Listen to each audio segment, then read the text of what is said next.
Okay, I thought I'd take you through my install of my Chinese diesel heater. Been really happy with it. The heat output is quite incredible actually.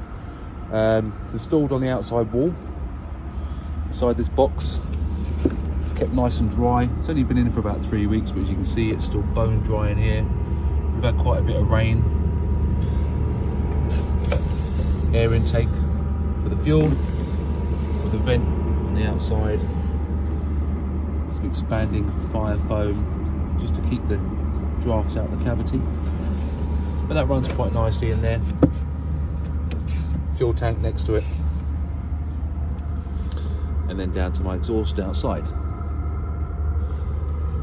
I extended this box here because originally when the heater went in, I was pulling in cold air and pumping in fresh air inside of the house. The only problem is that when the heater isn't running, you get the cold draft coming into the house because it's an open vented system. So I had to come up with a solution, and that was to pull in the air from inside the property and heat the internal air. So I'm going to take you inside and show you what it looks like on the inside. Okay, inside now. And what I did was change the vent and put one of these directional vents on here. I can turn it to wherever I want the flow to be. Inlet is down there.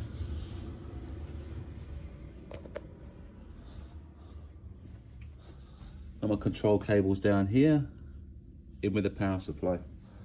I found it does keep the room nice and warm. We do have the fire to back us up. But what we found is that we haven't had to light the fire because running this through the day and in the evening, it keeps this room at a steady temperature of about 21 degrees, and that's only when it's on 1. And it stays on 1, apart from when I fire it up to give it a decoke. But quite a simple install. I found it's really economical. 10 litres of fuel running on low. Gives me temperatures in here about 21 degrees, and it lasts around about 70 hours I get out of that. So if you divide your 70 hours by how much a fuel costs, it works out to be about 2.5 pence per kilowatt hour to heat this. Fantastic little install. I like the vents better that I've used because they don't protrude out the wall. It looks a bit more of a neater install than the black one that comes out.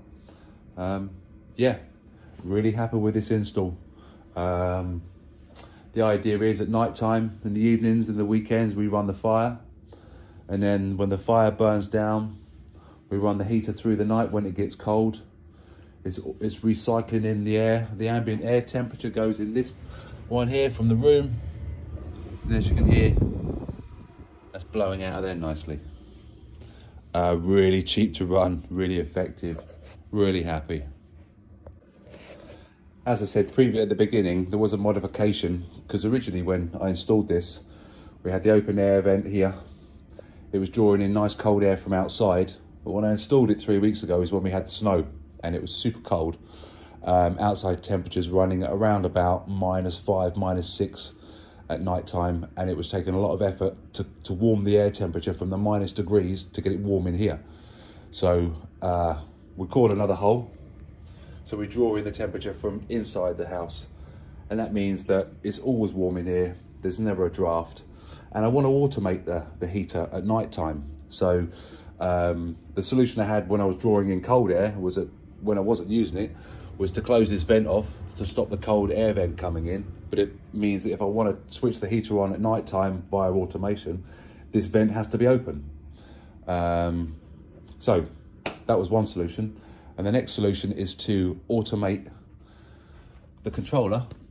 And it does have 2 built-in timers, but that's kind of not good enough. I want it to come on at different times. So with my home automation that I've got, I have switch bots that switch things on and off.